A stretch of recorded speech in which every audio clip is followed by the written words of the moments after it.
The fly we're going to tie now is without a doubt one of the top two producing dry fly caddises known to man. And it's called the Irish caddis. A lot of people say iris, they call it Irish. No, it's iris, I-R-I-S.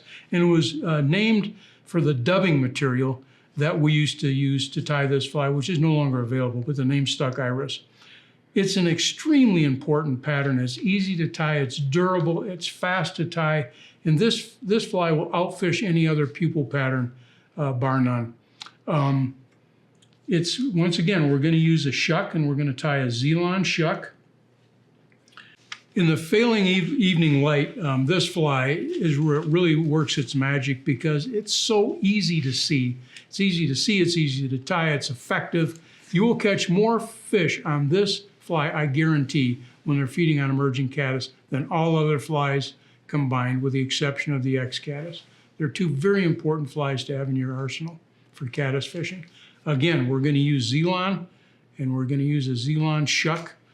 And this is dyed caddis. It's dyed a straw color to imitate any and all caddis species, shucks, trailing shucks. And caddis, because of the way they emerge in a gaseous bubble, they're so susceptible to emergence defects.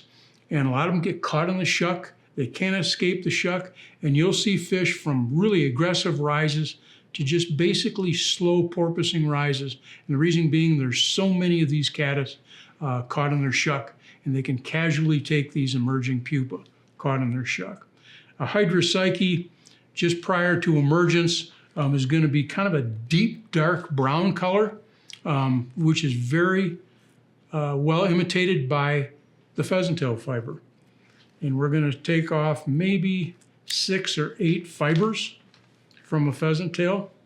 We're going to cut them off at the stem, or the rachis, and affix those to the hook all the way to the back. Now we're going to go about a half a hook shank length, and we're going to wrap these fibers forward, and this creates the body, the abdomen of an emerging caddis, one that's caught in its pupal shuck.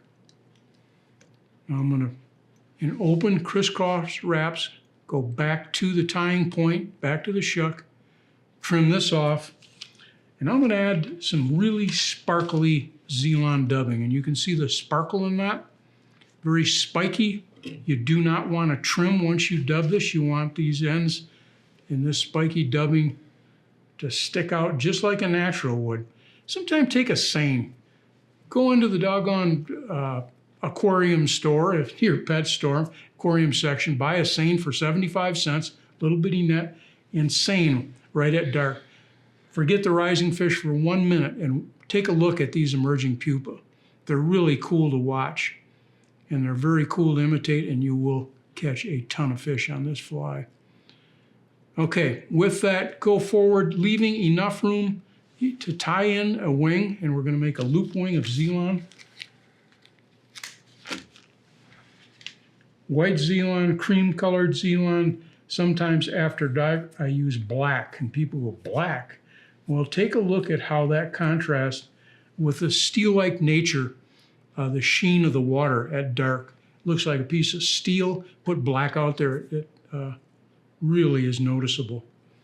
Okay, here's your Zelon for your wing. Make a loop of Zelon. A very simple loop of Zelon. And I'm going to share with you a little kink. Breathe on your fingers to create a little moisture. Put that on and see what that did to the wing. It separated just that little bit of moisture. You can breathe on the Zelon too and do the same thing. But it was otherwise, it was just so regimented. This imitates that whole gaseous bubble of not only the body, but also the wing. Lay that back over the body, back over the abdomen, to the point where we tied in the shuck. Now pinch that, a couple of very tight wraps. Zelon is slippery by its nature, so you really want to reef down on your thread. Notice how that Zelon cups the body. That is so important. The Zelon has to cup the body. So simple, cup the body. Now, do not trim this. Simply lift up on the wing, And now with hare's ear or with our Hydropsyche tan Zelon dubbing, we're going to form the head, the thorax of the fly. A couple of wraps in front, a couple of wraps behind, and now right behind the eye of the hook.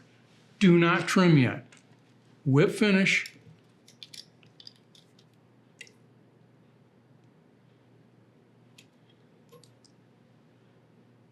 And now, pick up on this. Don't trim it close. Trim it about 1/8 of an inch behind the eye of the hook. See that little, what I call waking post? And this is so important. Number one, it accepts more fly float. And number two, very visible at night. And number three, you can skate this fly. It'll push water. And fish will key on that feature. When these things emerge at night, sometimes you see them skittering. We've all seen caddis skitter as they try to escape that trailing pupal shuck, and that will imitate that feature right there. The iris caddis, an extremely important fly when you're fishing emerging caddis. And I'll try to show you once again. Notice you've got the bubble that we created with our Zelon wing, a view from the top, a view from the side. You can see how that Zelon wing cups the body. You can see our waking post, our shuck, the iris caddis, deadly.